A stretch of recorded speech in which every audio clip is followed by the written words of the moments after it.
قرآن مجید فرقان حمید آپ دیکھیے تو سورہ بقرہ میں سے جو آیہ کریمہ میں نے آج تلاوت کی ہے خطبے میں، اس میں اللہ تعالیٰ نے فرمایا ام تریدون ان تسألوا رسولکم کما سئل موسیٰ من قبل، کیا تم میرے نبی پاک علیہ السلام سے بھی اسی طرح ہی سوال کرنا چاہتے ہو جس طرح حضرت موسیٰ کی قوم نے ان سے کیے تھے؟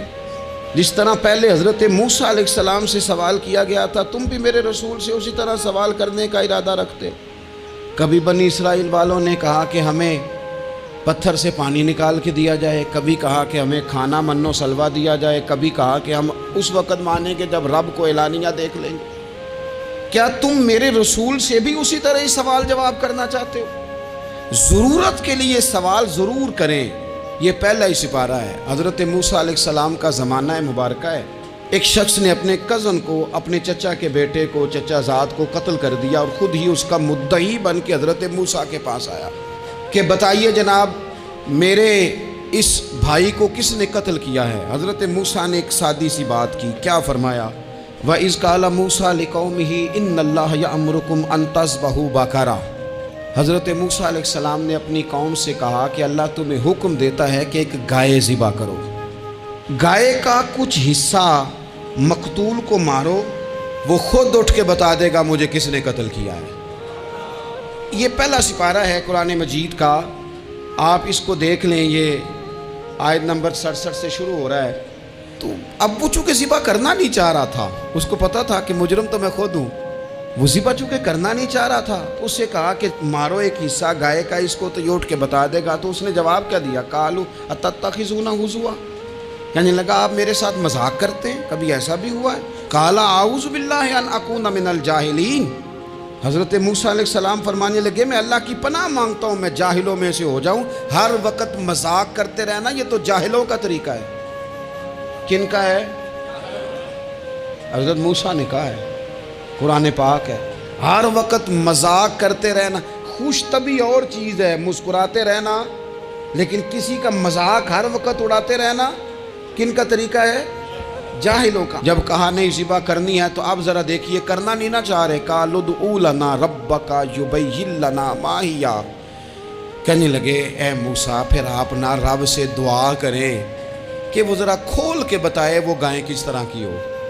ارادہ نہیں نہ ذبح کرنے کا، آپ دعا کریں۔ قال انہ یقول انہا بقرۃ لا فارض ولا بکر، فرمایا کہ رب کہتا ہے وہ گائے نہ بوڑھی ہو نہ زیادہ بچیا ہو، عوان بین ذالک، ان کے درمیان ہو، یعنی جوان گائے ہو۔ فافعلوا ما تؤمرون، کرو جس کا تمہیں حکم دیا جا رہا ہے۔ قالوا ادع لنا ربک یبین لنا ما لونھا، لو اگلی بات سن لو، کہنے لگے آپ دعا کریں رب سے کہ وہ کھول کے بتائے اس کا رنگ کس طرح کا ہو، رنگ بتائیں کس طرح کا ہو۔ قال انہ یقول انہا بقرۃ صفراء، فرمایا رب فرماتا ہے کہ صفراء رنگ کی ہو، یعنی گہرے زرد رنگ کی ہو۔ یہ رب فرماتا ہے اس طرح کی گائے ذبح کرو۔ فاقع لونھا تسر الناظرین، اور جب کوئی اسے دیکھے تو اسے اچھا بھی لگے، آنکھوں کو اچھی لگے وہ گائے، اس طرح کی گائیں ذبح کرو۔ لو اتنی باتیں بتا دی۔ قالوا ادع لنا ربک یبین لنا ما ہی، کہنے لگے نہیں آپ پھر دعا کریں اللہ ذرا کھول کے بتائے گائیں کس طرح کی ہو۔ ان البقرہ تشابہ علینا، ہمیں ذرا گائیں پر شبہ پڑ گیا ہے کس طرح کی ذبح کرنی چاہیے۔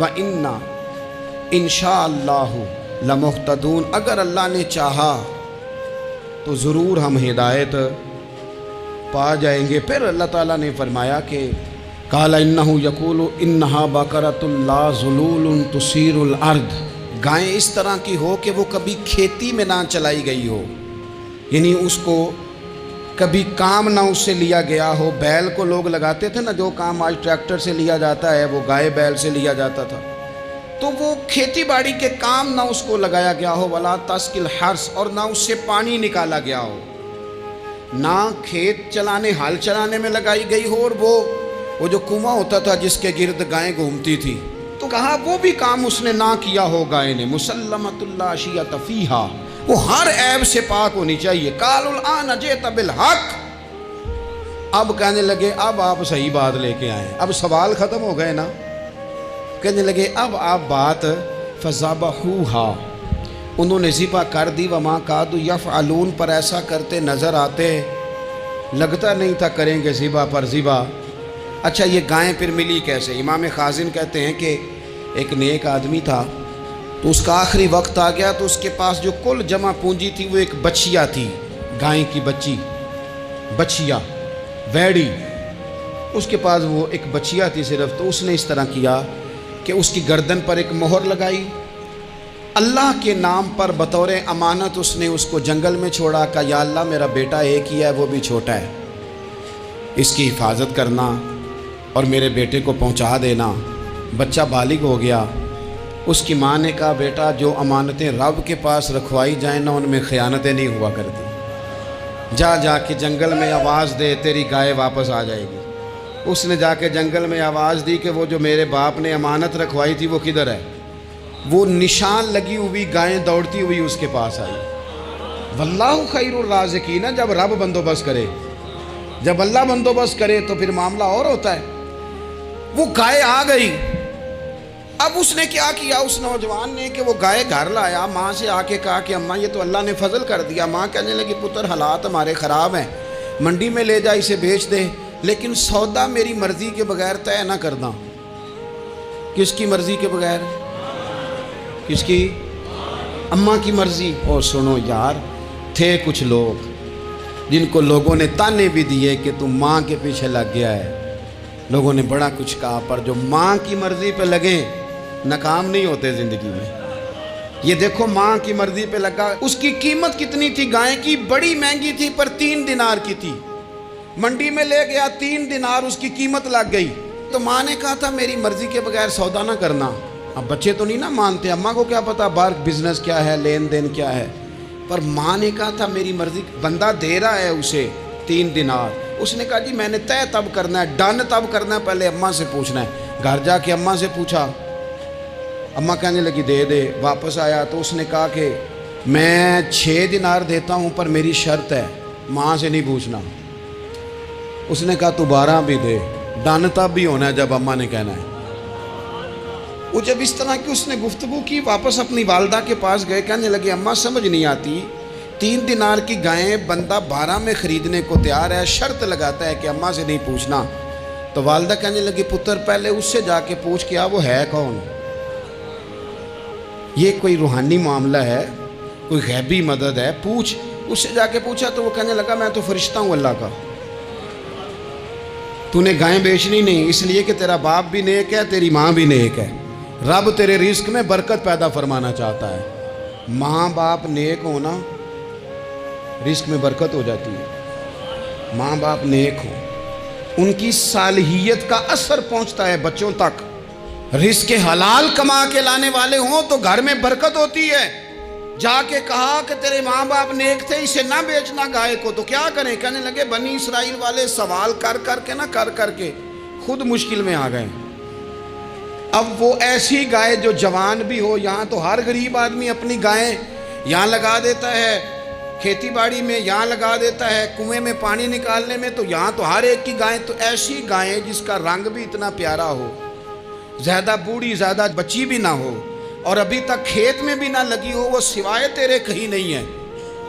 اس نے کہا چل پھر مہربانی کر بتا میں کتنے کو دوں گائیں، اگر وہ آ جائیں تو کتنے کو بیچنی ہے؟ اسے کہنا کوئی نہیں، ریٹ تو زیادہ کرنا ہی نہیں۔ ان سے کہنا گائے کے اندر سے گوشت نکال دیں اور جتنا گوشت ہے اتنے پیسے بھر دیں، اس کی کھلڑی بھر دیں۔ اب وہ بنی اسرائیل والے ڈھونڈتے پہنچ گئے، کہا جناب گائیں 3 دینار کیا 6 لے لو۔ اس نے کہا نہ بھائی، ذبح کروں گا، گوشت نکالوں گا، جتنا وزن گوشت کا اتنے پیسے بھرو گے کھال میں تو پھر گائے تمہیں ملے گی۔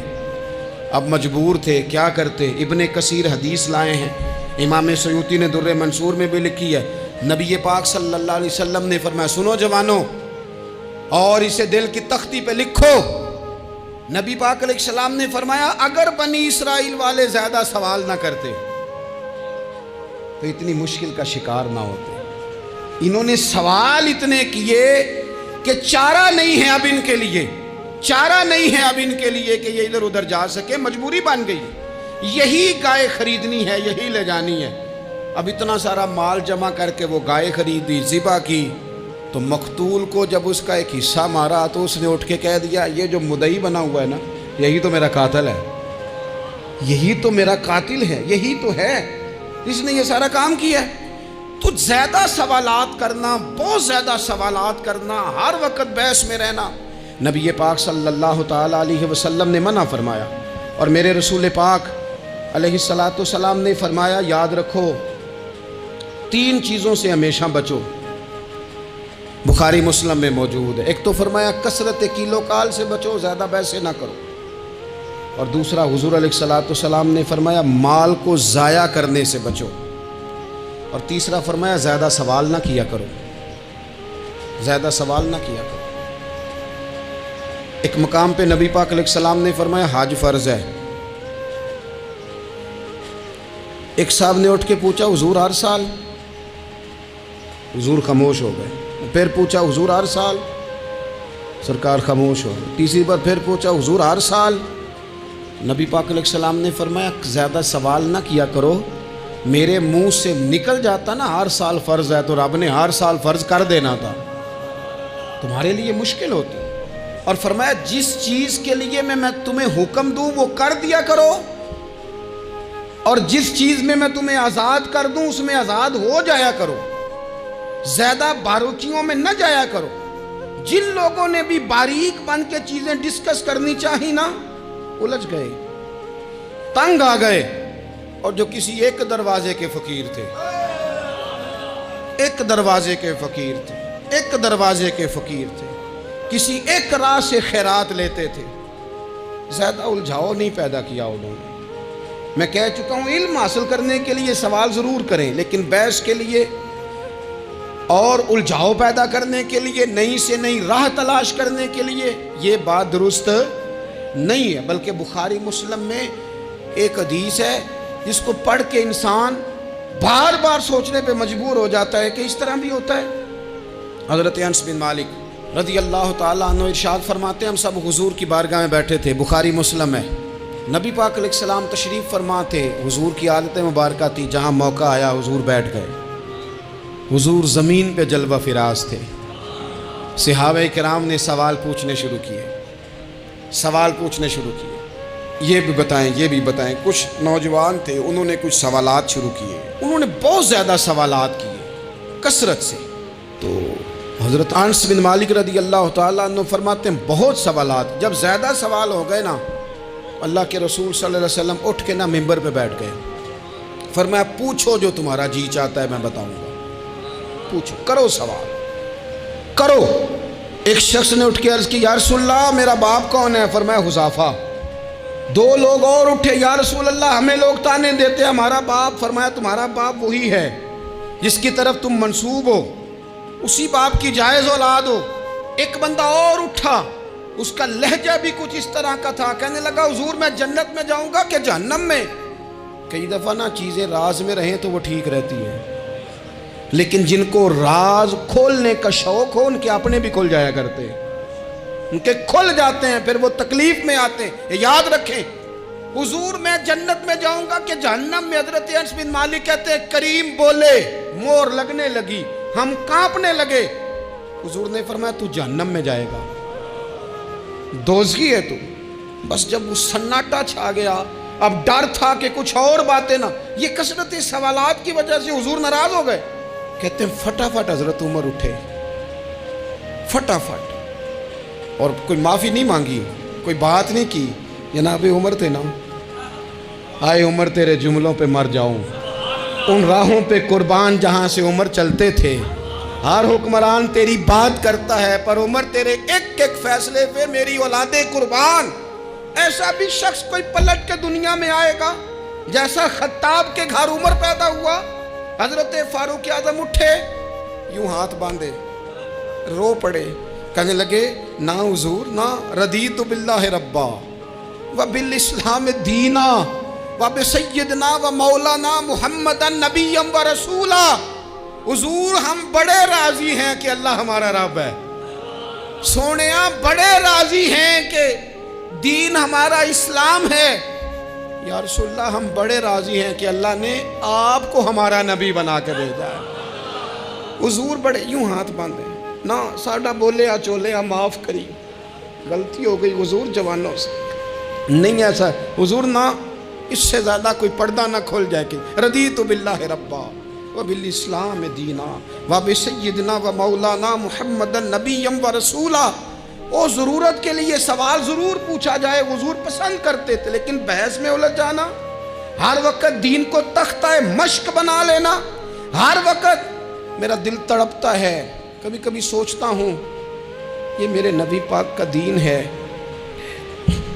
کیا یہ صرف دنیا میں بحث کے لیے آیا ہے؟ جس کو 4 لفظ آئے اس نے میرے حضور کے دین کو ذریعہ بحث بنا لیا۔ صبح بھی بحثیں، شام بھی بحثیں۔ کریم محبوب علیہ السلام نے جو طائف میں روڑے کھائے تھے وہ اس لیے کہ امت بیٹھ کے بحثیں کرے، اس لیے امام علی مقام نے سارا گھرانہ کربلا میں دے دیا کہ تم بحثیں کرو۔ عمل کب کریں گے؟ کرو بحث، صبح بھی کرو، ہر بندہ کرے، مولوی بھی کرے، مفتی بھی کرے، مناظر بھی کرے، اور چلو علماء تو کبھی اعلاء کلمت الحق کے لیے کوئی گفتگو کر بھی لیں، ہر چوک چراہے میں بحث، ہر جگہ مناظرہ۔ خدا را بلا ضرورت تو چھوڑ دیں، بلا وجہ تو چھوڑ دیں، کبھی تو مان کر چلنے کا مزاج بنا لیں، کبھی تو قبول کر لیں۔ یا رسول اللہ رضیت باللہ ربا وبالاسلام دینا وبسیدنا ومولانا محمد نبی و رسولا۔ حضور بڑے راضی ہیں کہ اللہ ہمارا رب ہے، اسلام ہمارا دین ہے، آپ ہمارے نبی ہیں، حضور ہم بڑے ہی راضی ہیں، ہم پر کرم نوازی ہو جائے۔ تو حضور نے فرمایا عمر بیٹھ جا، اللہ تیرے اوپر رحم فرمائے۔ عمر بیٹھ جانا، رب تیرے اوپر رحم فرمائے۔ اور پھر فرمایا عمر یہ رب نے تجھے ہی توفیق دی ہے، یہ تجھے توفیق ملی ہے۔ تو اتنی زیادہ بحثیں۔ میں کبھی کبھی کچھ سوالوں کے جواب دینے کو جی نہیں نہ چاہتا۔ آپ جو سوال کر رہے ہیں وہ پتہ ہے حضور کے ایک عظیم صحابی کے بارے میں کر رہے ہیں، آپ ان پر بحث کرنا چاہتے ہیں، آپ ان کو تختہ مشق بنانا چاہتے ہیں، جی نہیں کرتا، وہ ہستی اونچی ہے، نہ بھائی نہ، دل نہیں مانتا، خیال نہیں پیدا ہوتا۔